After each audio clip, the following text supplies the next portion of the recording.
Well, here we are at the FFCA. What an honor to have Heisman Trophy winner Vinny Testaverde. Thanks for being here, man. Hey, great to be here, John. Thanks. Gruden's QB class, we've had all kind of young quarterbacks, but we've never had a quarterback that played for 7 different teams. 21 years you played in the NFL. Is there a special ingredient or key to having that kind of longevity? I don't know if there's one special ingredient. I think you have to have a little bit of luck as far as injuries go, which I've had my share of. But, 21 years seems like a long time, but it goes by quick. I watched the game today. At 62 years old, I wish I could still do it because I'd be out there. I see you on the golf course, man. You still look like you could go out and play. I mean, you really have taken care of yourself. I got to ask you, though, when you look at the position today, shotgun, the quarterbacks are running all over the place. Hell, the quarterbacks are the leading rushers on half of these teams. Yeah, I think. What's your perception of the quarterback? I think the quarterback position has changed a little bit since I played back in the day, back in my era. There were pocket passers, right? Guys didn't run around too much. Nowadays, it seems like all these teams and coaches want to have quarterbacks that can extend the play. More of a running type of quarterback. The only problem I see with that is there are more injuries at the quarterback position than I've ever seen before. And you can go down the list with a number of players, which we won't do right now. But it's hard when your first team quarterback misses time because the offense knows his for instance, snap count, his cadence, the rhythm of it, the timing of when he's getting the ball out. The linemen need to know how long they need to protect. There's a number of things that have to take place in order for your team to have a chance at success. You bring in the backup, he has a different cadence. All of a sudden you have more offside penalties. The offensive linemen are jumping offsides. The protection's breaking down because maybe the backup is holding on to the ball too long. There's a number of things that go on. I'm just naming a few, but certainly the quarterback position has evolved into a different. With all the experience that you have had, I mean, it's incredible. I look at your biography. It's like, holy cow! You played for a lot of different coaches, different teams, different teammates. Let's go back to the Miami Hurricanes. You were there. Glory days. Yeah, for sure. Just a quick summary, what all that used stuff, you see the 30 for 30 shows. What was your quick recollection of being a Miami Hurricane at the highest level? Well, I remember getting there in my freshman year, and there's, Jim Kelly, Mark Richt, who was a great coach for Miami as well as quarterbacking, Bernie Kosar, some really great quarterbacks at that time, and as well as some great teams. So and great coaches, Howard Schnellenberger, Jimmy Johnson, the list goes on. But the thing I remember most about being at Miami is guys were dedicated to wanting to win, to put in the work, to be willing to put in the hard work and whatever it took to win. And with that came the relationships, the bonds that I think teams need in order to have success and win. I see my old teammates. I was just down there a few weeks ago. I see some old teammates, and it's like, we've been in touch. Feels like we've been in touch forever. And the reality is, we don't speak to each other as much as we'd like. But when we're together, it's like we've always been together. When you stand down there on the field now, look at Carson Beck. Yeah. Miami, to me, is one of the few college teams that actually gets under the center, drops back to pass, and throws a pattern down the field frequently. What's your take on what you see from Beck, the quarterback at Miami? Yeah, he's doing a lot of good things. I like what I see out of him. I think he's a good leader. He can certainly drop back and throw the football down the field, which is enjoyable for me to watch. And he also has the athletic ability to extend the plays, but he's smart. He's not taking the big hits. He's getting down, protecting himself, protecting his team. And I think if by chance they get into the college playoffs, nobody wants to play him. Nobody. I don't think anybody wants to play him. They're peaking at the right time. And speaking of that, I'm always a believer that the teams that get in the playoffs should be determined by what they do on the field, not because it's Miami and I'm an alum, but I've always believed that. I've always said that. I don't believe in people just looking at teams and giving them the eye test and saying, oh, they deserve to be in because they look good. That's not really how it works, because as you know, John, my team might be a great matchup against one team, but not so good against another. But as long as they win the game, that's what really counts. Mm-hmm. Let's go to another Miami Hurricane. I want to talk about Cam Ward. I know you saw him play. He was #1 pick in the draft, Heisman Trophy winner, just like you, man. Great talent. But, you know, when you get picked #1 overall, you're probably going to a team that isn't very good. Yeah. You had to come to Tampa. They weren't very good. You took some hits. I mean, you took a lot of hits. Cam Ward, they're 1 win, I think 11 or 12 losses. Just maybe, what have you seen from him, and what advice would you give him in this tough situation as a rookie? Yeah, he's in a tough spot right now. Obviously, he's a very talented player. I think it's important for him to make sure he continues to make that next step, to keep progressing at getting better at playing the quarterback position. And also, at the same time, protecting himself right now. His team's not having a great year, but you know, hopefully the organization will get some more help for him and they'll improve. But it's tough to go out there every week knowing that it's going to be a struggle. You know, I mean, not just from the standpoint of playing, but even after the game, going in the press conferences, talking about, you know, what went wrong, how can you fix it, and you know, it wears on you. And your teammates are watching you. They're all. I mean, you got veteran guys that are looking at this young kid. Sure. They're looking at you, Vinny, just like those old Buccaneers, and they're listening to what you're saying. So that was my next point. Is to his credit, he's been pretty upbeat, pretty positive, saying the right things, being a good teammate, being a good leader, and that's going to help him in the long run. It's going to help his team in the long run. You know, I love to learn about quarterbacks, and everybody runs a different system. Everybody puts their own spin on it. I want to ask you, what are some of the secret things, or one of the most important things about being a quarterback, a great quarterback, other than the ability and the throwing style and all that stuff? What are 2 or 3 things, skills that you think, hidden skills that you got to have to make it in the NFL? Well, I think number one, the biggest thing is being able to be accurate, to throw the ball. Different types of throws, right? There's one when you throw a line drive through between 2 players. There's one when you drop it over the head. You know, different types of throws. You have to be able to make most of those throws, if not all of them, right? The great ones can make all of them. Secondly is leadership. And leadership to me isn't the guy that is the loudest and you know, all the rah-rah stuff. It's the guy that is able to get his teammates around him to play better than they think they're capable of playing. And each player is different. Some guys I used to pat on the back if they, you know, weren't performing up to what the expectations to help them get better. Other guys you had to kind of be a little more rough with and you know, kind of be a little more verbal and get in their face, so to speak, to get a better response from them to play better. And that, to me, that's what it's all about. And you know, one of the best coaches that I've been coached by, Bill Parcells, did that better than anybody I've been around. What was he so good at? Motivating the players. You know, knew how to, you know, be soft at one guy and hard on another guy, and to get the best result out of him. And that's what it was about.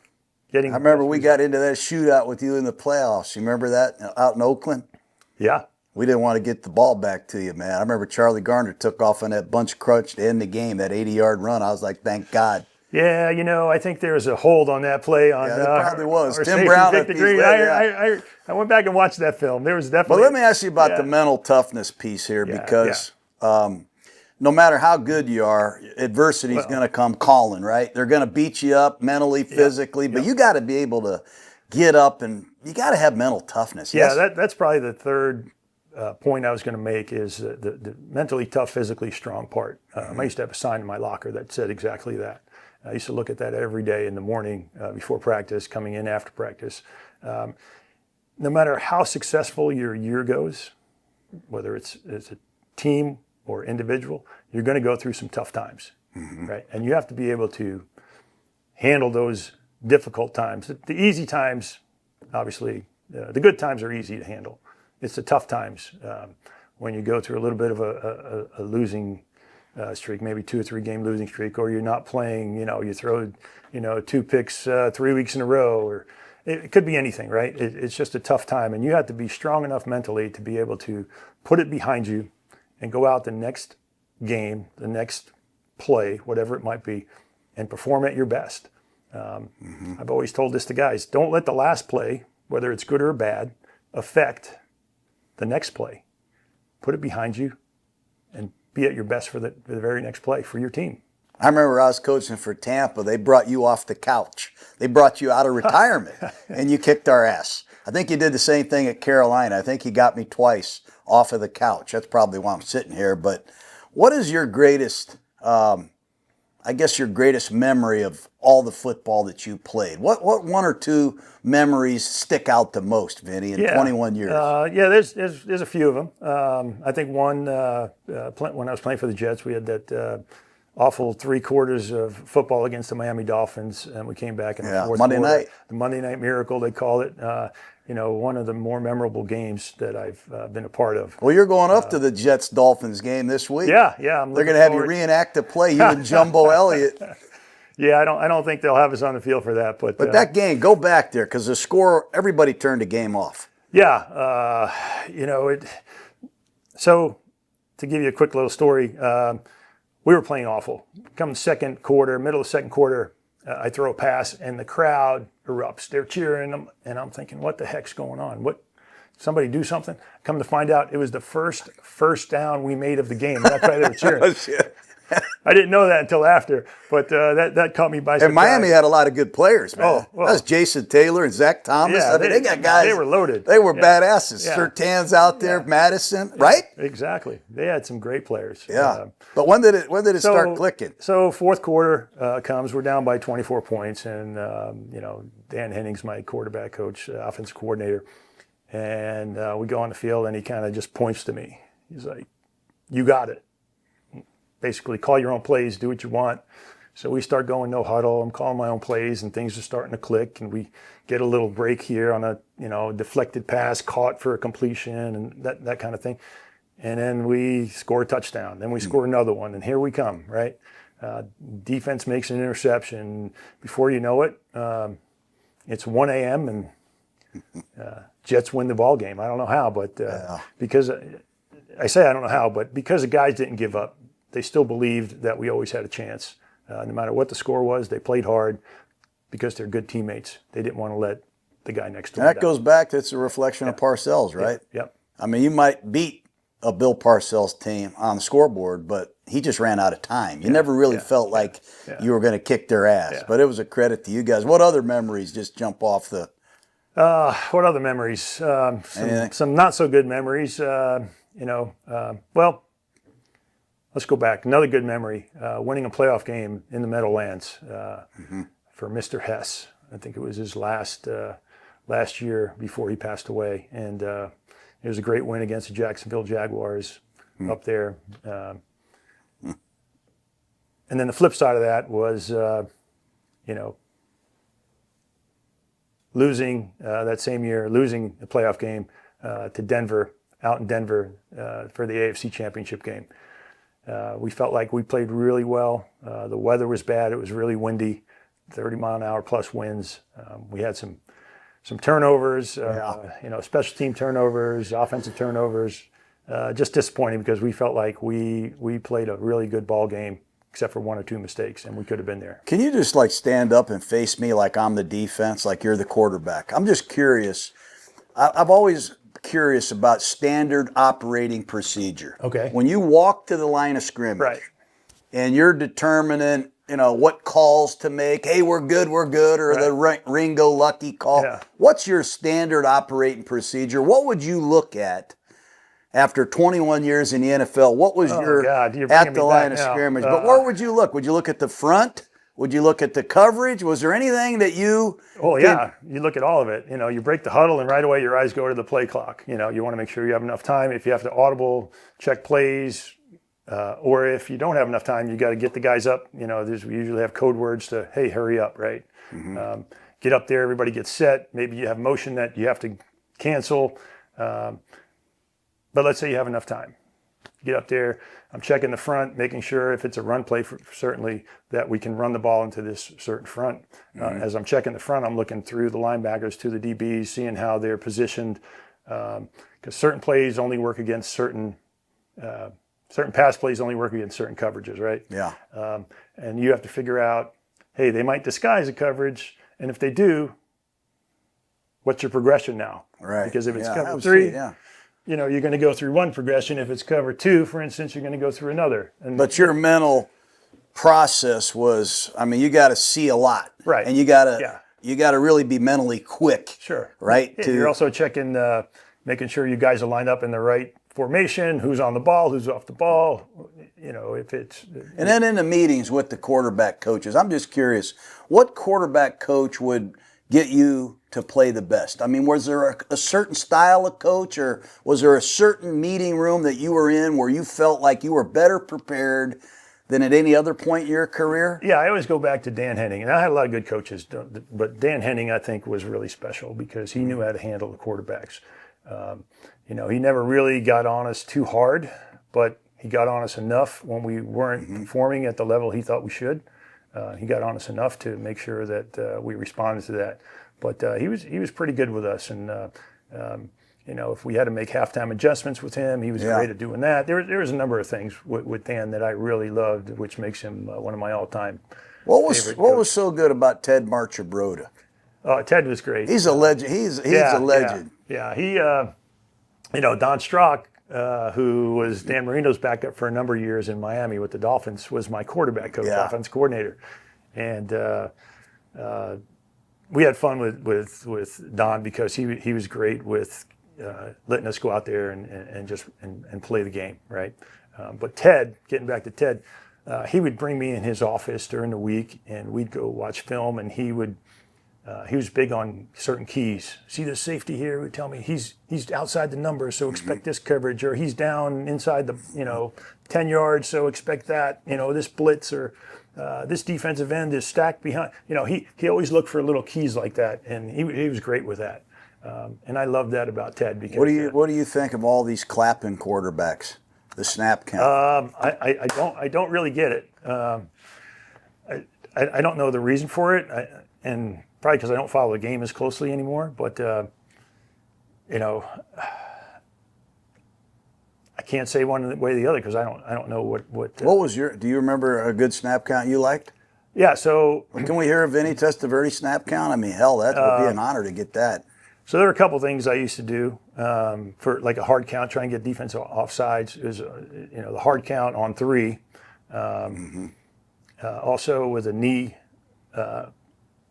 flexion. Yeah, knee, they never called it movement. on you. They called it on Chris Sims. They called it on my guys. When I found out that some of the teams were starting to go on foot movement, okay, because defensive linemen look at your, their heads down, they're looking down at your feet.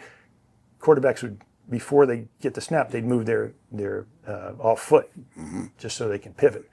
So I started moving my foot.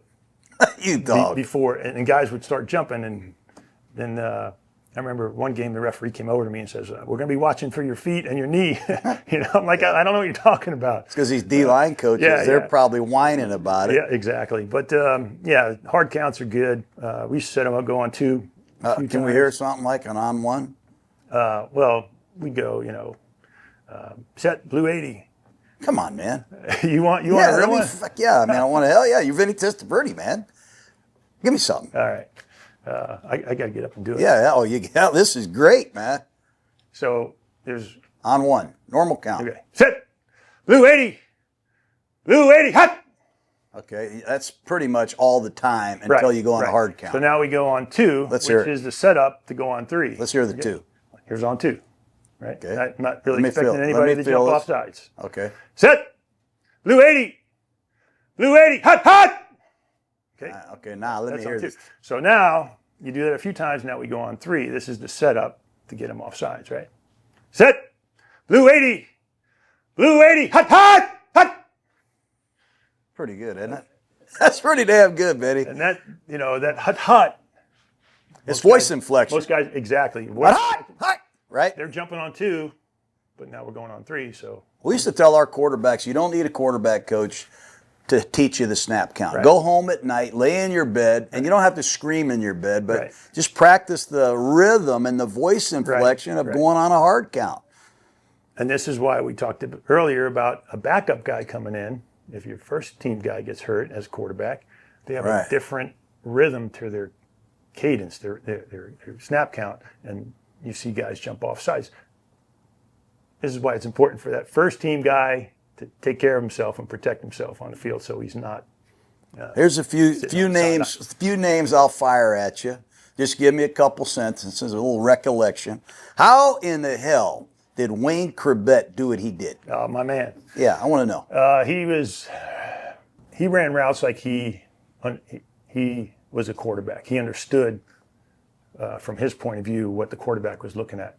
Mm-hmm. Just ran friendly routes, quarterback friendly routes, I call it. What was his wheelhouse route? The one route, 3rd and 6. Well, we used to call it. It was really an option route. We call it snow route, right? Where he can release inside or outside, or the defender, stack him either way, and he can break in or out depending on what he felt. If the guy felt he was overplaying him, he'd come back under and go out. If he was outside of him, he'd set him up outside and come in. And you develop a certain body language between quarterback and receiver that you can almost do it with your eyes closed, make the throw with your eyes closed after seeing how he would position himself on a DB. What was Curtis Martin like? Kurt was a great player. He was just tough as nails. Yeah. We coached him at Pitt. Yeah. Talking about these are great teammates that I had. But he's a Hall of Fame player. Why is he Hall of Fame back? What was it? When you say Curtis Martin, you go, John, that son of a gun, he had this. I would say this about Curtis. He didn't have the game-breaking speed, right? Mm-hmm. He had really good speed.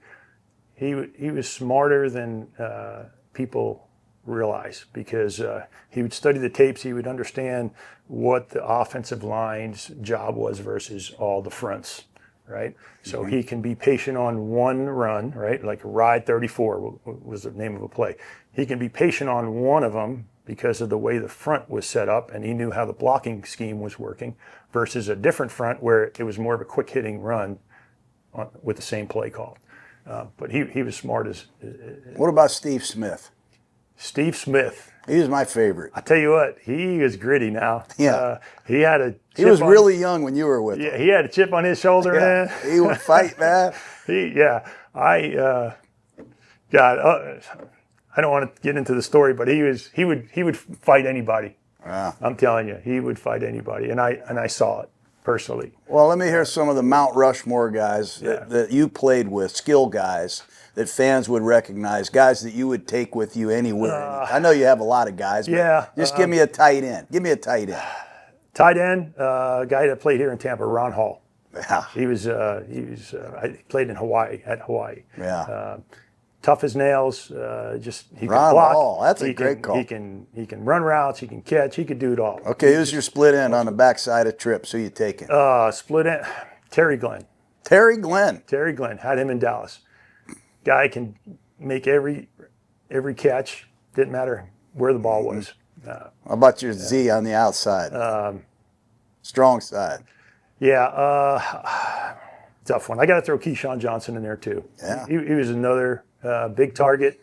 He'd fight for every ball. Yeah. I can give him a 50-50 ball. You better say Keyshawn. He'll rip you on his podcast like he does me, man.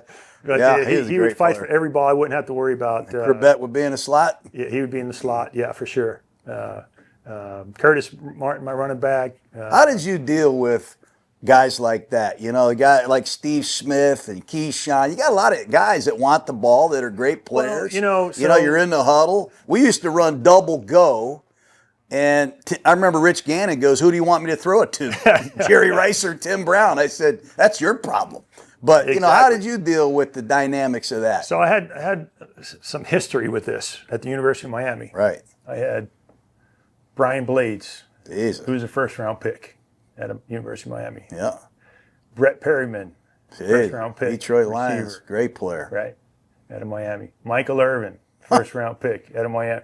So I had these guys every day in practice chirping in my ear, hey, I'm open, I'm open, I'm open, right? Yeah. And you just find a way somehow to get them the ball, to keep everybody happy. They understood that, hey, we have a really good team, we have really good receivers, and that we have to spread the wealth in order to continue to have success. And that's really the best way to approach it, is that you can't have every ball. It has to be spread out. So we keep defenses honest, we have success that way, and everybody stays happy. We used to say things in the meetings back in the day where we got to hit the quarterback. I remember Al Davis said, he's got to go down hard, and he's got to go down hard a lot, man. He's got to go down early, and he's got to go down hard. And we said that a lot. And I've heard coaches say, hey, the first 15-yard penalty's on me. We got to hit the quarterback. Yeah. And we would hit you high, we would hit you low. We had to hit you. Right. Nowadays, those days are over. Yeah. You know, they really protect the quarterback. I look at guys like you and Dan Marino, some of you guys that could really stand in there and throw it. How good could you have been in today's game compared to the way it was then? Well, I'm listening to these guys with their stats, how many yards they throw for, what their completion percentage is, how many touchdowns.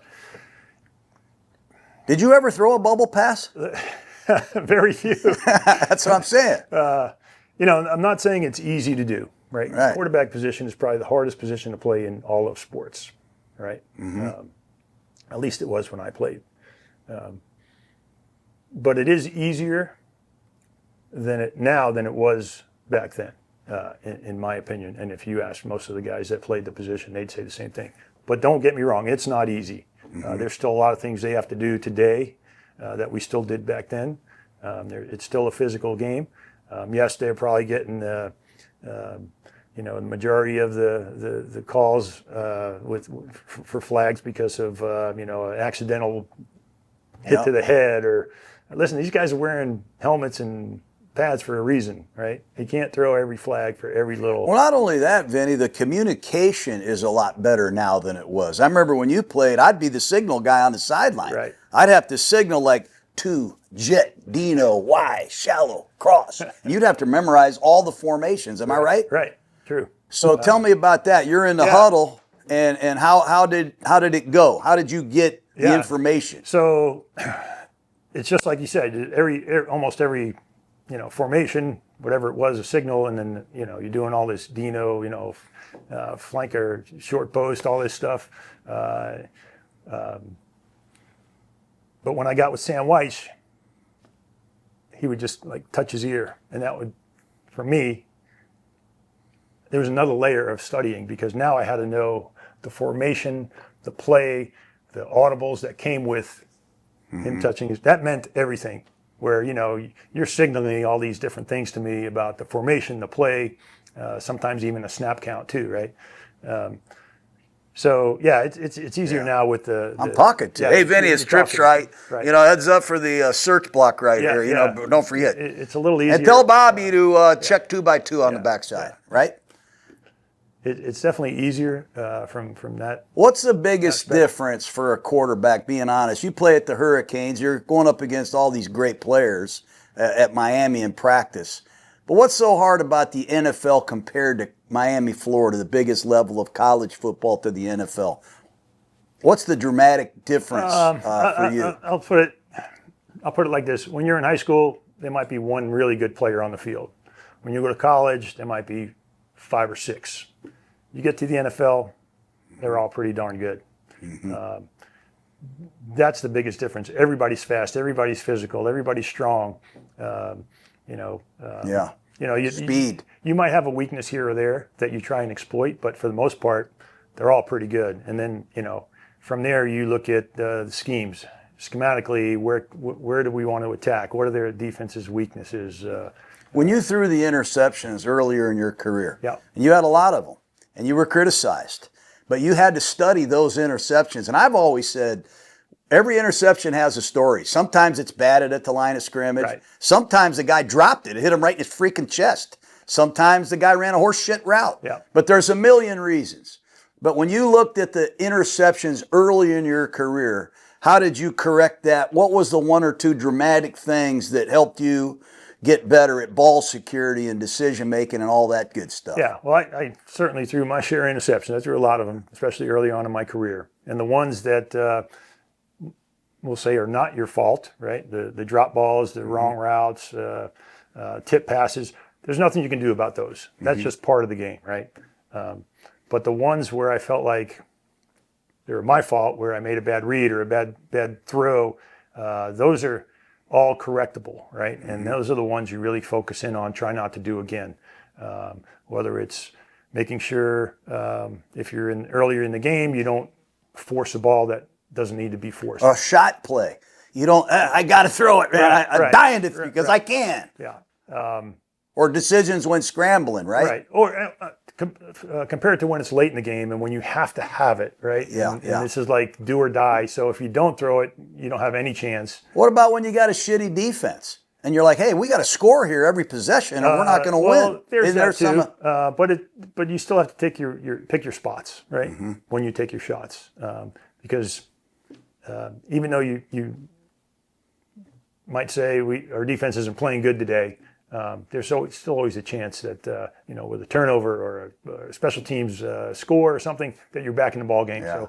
So it's worse when the quarterback just gives it to him, gives him an easy one, a pick six or something. I just had a couple others. You're sitting in there as a young quarterback, and you got this NFL coach, and you got the coordinator, and you got the GM, and they're all talking about all these protections and audibles and routes and running plays and all this stuff.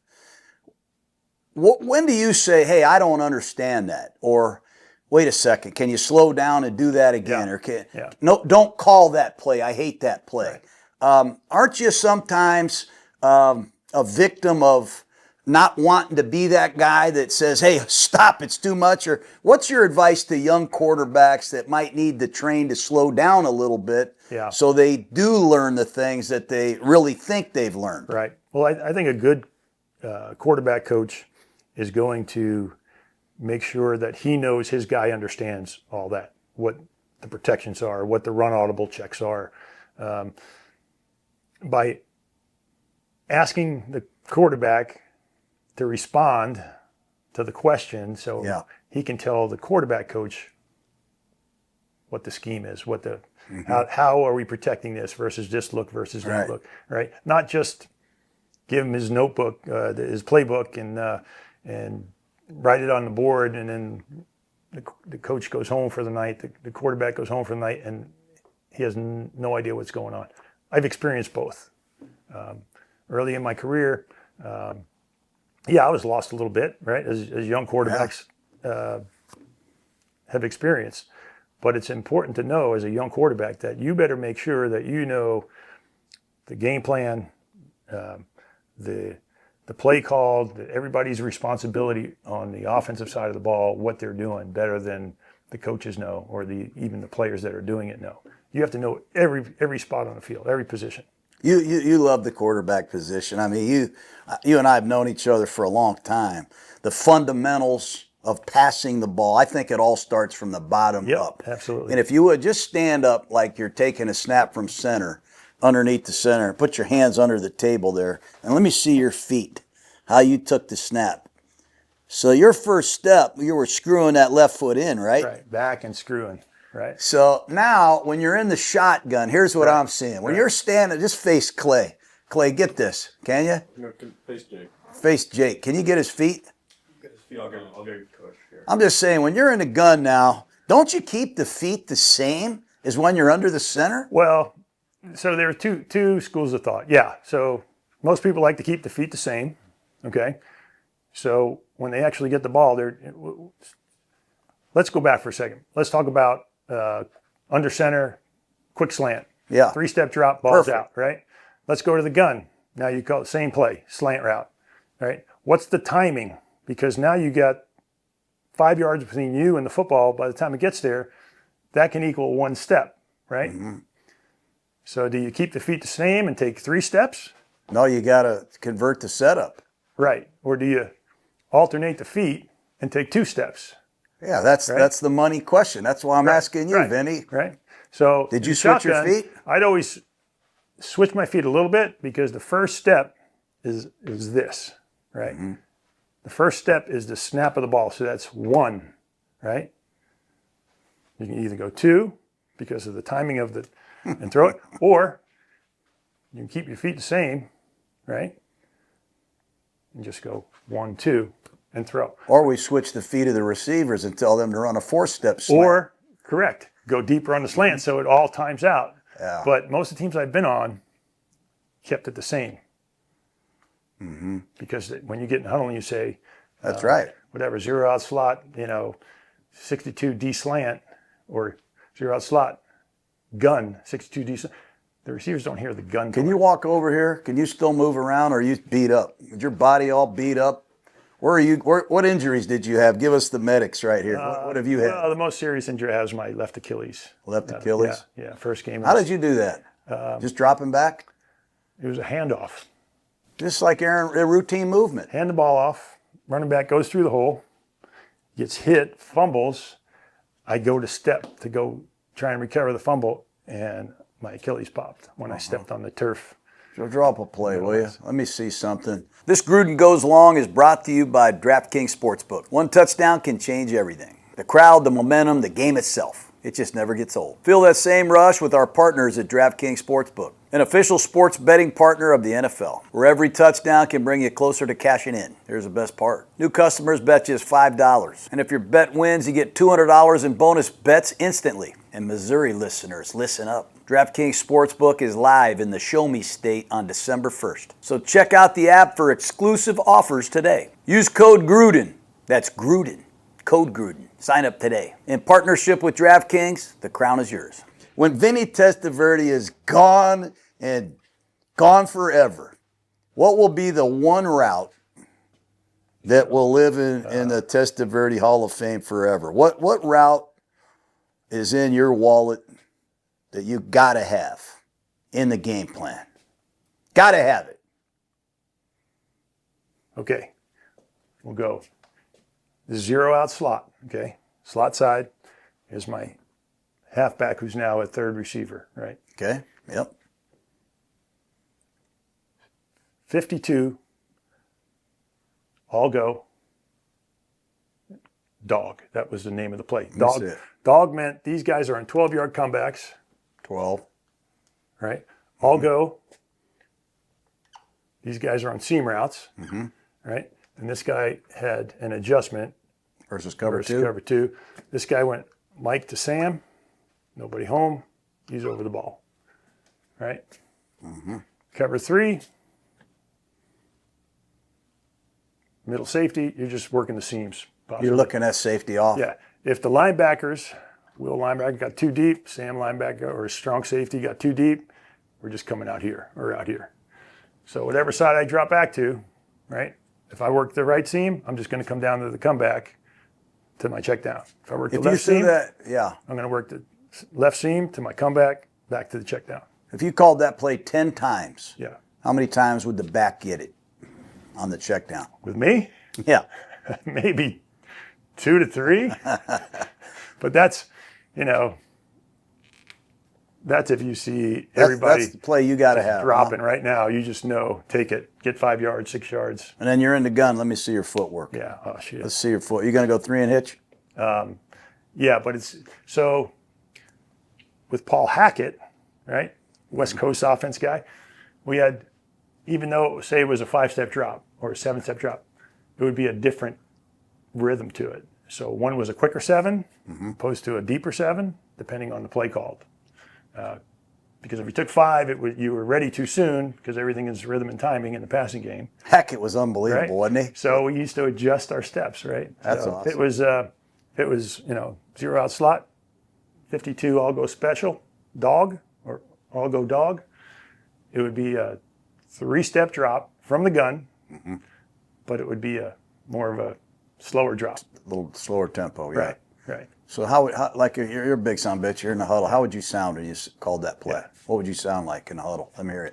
Well, first of all, you look everybody in the eye, right? Yeah. You get in there. Come on. Okay, 0 out slot, 62, all go dog. On 1, ready? Yeah, good. Right. What used to piss you off the most? Like what pissed you off when you were playing quarterback in a game? Is there any one or two things? Guys running a short on the route. Well, guys jumping off sides. What was like? Oh shit! You're gonna piss Vinny off. So one of the things was offensive linemen jumping off sides, because all week they'd be bitching to me. Oh, you can't go on one. You can't go on one. They're getting the jump on us. Okay. Go on a hard count and they jump off. All week long we're working on all week long we're working on the snap count. Yeah. Getting the game hot, and then our offensive line jumps off sides. Like, are we going to keep doing that, or just had that little conversation? So, but that's just a lack of concentration. Which I remember Parcells, we used to do drills with that every camp for jumping off sides. But the other thing is making sure you get the depth of the routes that is called for, because that can shorten windows, right? Make a quarterback. I remember Chad Pennington was playing, and it was in the game, and we had an 18-yard curl route called, and the guy ran at the 12, and Chad tried to throw it on time and went over his head a little bit, because it's kind of his vision was blocked. It's kind of a, field throw, because he couldn't really see it. Yeah. So he threw it a little high, got intercepted, game over. But it wasn't Chad's fault. It's one of these interceptions we talk about, right? That's not right. the quarterback's fault. I believe that with sacks too. See, I go through every interception, every sack. Yeah. Every sack has a story. Yep. Every interception has a story. Sometimes the quarterback hangs on to the ball too damn long. Right. Come on, Vinny, you got to get rid of the ball, man. The clock's got to go off. Right. Right. Sometimes you just get blown up. Yep. The back blip misses a pickup. There's a million reasons. You don't pick up a stunt. Well, each play has its best scenario. Yeah. Right. Sometimes it's throwing the ball away. Sometimes it's taking a sack. Right. Yep. It just depends what unfolds in that. Did you wear 14? You didn't wear 14 every single place you were. No, I had 14 in college. I had You went to 16. 14 with Tampa, 16 in New York, 15 with a couple other teams, and 12 in Cleveland. Yeah, 12 in Cleveland. Yeah. So why wouldn't you just buy 14? Too cheap or what? 14 was retired, Otto Graham. No shit. Yeah. I didn't know that. 12 in New York was retired, Joe Namath. Okay. Yeah. So how'd you end up with 16? So I went to New York, and I was thinking about 14, but the quarterback before me that was there wore 14, and I don't think he was very well liked there. So I didn't want to give anybody that memory of. I got you. So my mother's birthday was on the 16th. That's why I chose number 16. Why you did that? Yeah. Okay. Yeah, it was closer to 12 and 14 than anything, right? Did you have any like vices when you were playing? Like, I don't know. Oh yeah. Like what was your superstitions? Like, yeah. Yeah. Well, like what I mean, was? pregame, I used to, you put your pads in your pants. I always put the left knee pad in, and then the right knee, then the left thigh, and then the right thigh. Why'd you throw for 400 yards the week before or something doing that? It's just I don't know. You put the left knee pad in, Knee and pad then in, right knee pad. I mean, it was all these little quirky things. When you're getting taped, your ankle's taped. Always left ankle first, right ankle next, and just silly things like that. That make us believe that's going to help us play better. Yeah. Last thing I got for you is like just a tip you can give the young guys about a routine. I think you got to have a routine, right? Were you an early morning guy or? Yeah. I was an early morning guy. I remember when I went to New England. This is, I think I was 44 years old at the time. Belichick brought me to New England for a season. He knew my work ethic, and I like to work out. And all of a sudden, we got Matt Castle and Tom Brady coming in at 5:30, 6 o'clock, working out with me in the morning, getting that stuff done. Those guys worked as hard as anybody too. You were there with Brady his first couple of years, right? When was I there? 06, I think, Yeah. something like that. Yeah, 06. So whatever year that was, it was when he was younger. But when you're walking to the line, and I'm the center, right? Yep. I always ask quarterbacks this. Like sometimes the center makes, hey, Mike's 52, Yep. Run, or hey, bang R, Yep. 5-0. What was your job with that? Were you confirming that, or were you making the calls? So most of the time, I would make the Mike call, linebacker. So like, let's say I'm the center, and I come up I'd here. walk up, I go, and I'd say, Mike 52, right? And then the center would then Mike's 52. Ron. Right. Then he can make all Yeah. his calls based off of that. Yeah. Or if he made an early call before I got there, I would just confirm it. You're the center. You call Mike 52. Hey, Mike's 52. Mike 52. Mike 52. Right. Okay. We just confirm it. Or I would say, no, check it. Yeah. Mike 48. Whatever. Right. Right. Safety come down and you can bump one over. Kind of. And then the Mike call to you. Just if you could explain that. When you say Mike's 52, what does that mean to people really? Yeah. So just who the line's responsible for? Well, it's who the line and possibly the running back. Right. That's in protection is responsible for. So, as I mentioned, like on this play here, right? Two jet, yeah. The fullback is responsible to go from Mike to Sam, right? Now, if I decide that this is no longer the Mike and we put the Sam in here, right? Now the fullback goes, and I point this guy out as the new Mike, right?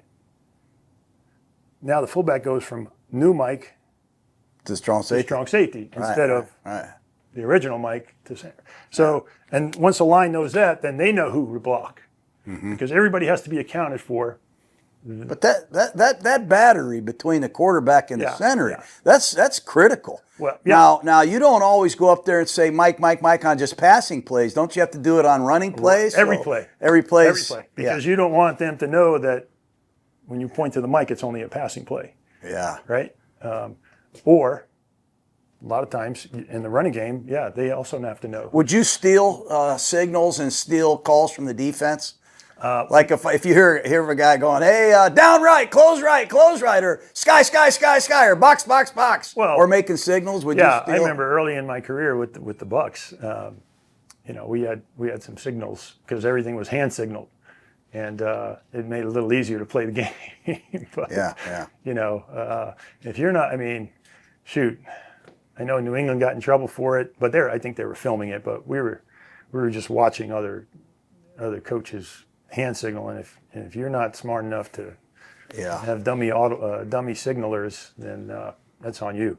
When you were at the U, Kozar was there. Oh yeah. He's battling for his life right now.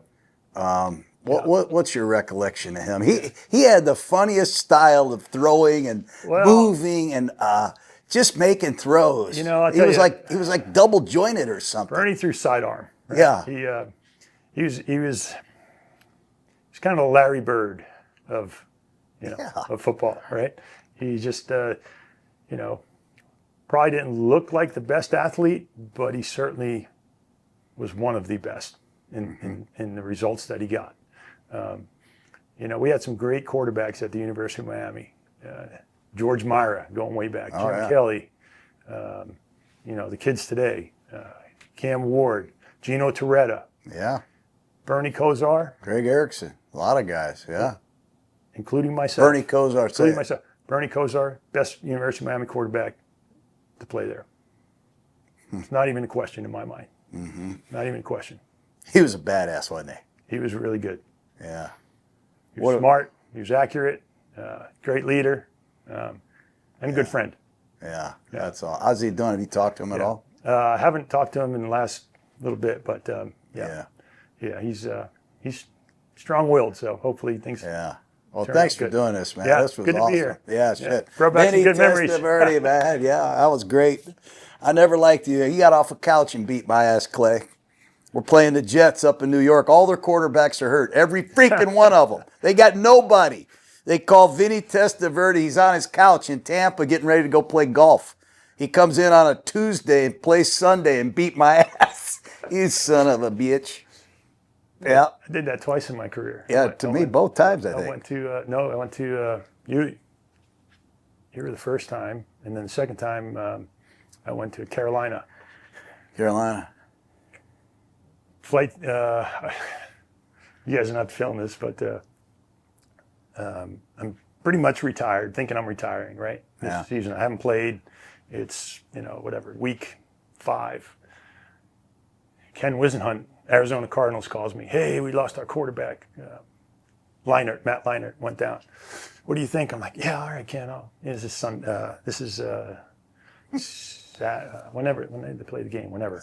Sunday, right? So I'm supposed to go out the next morning. right? All night I'm living in New York. All night I'm awake. I'm like, got 2 little kids at home, my wife.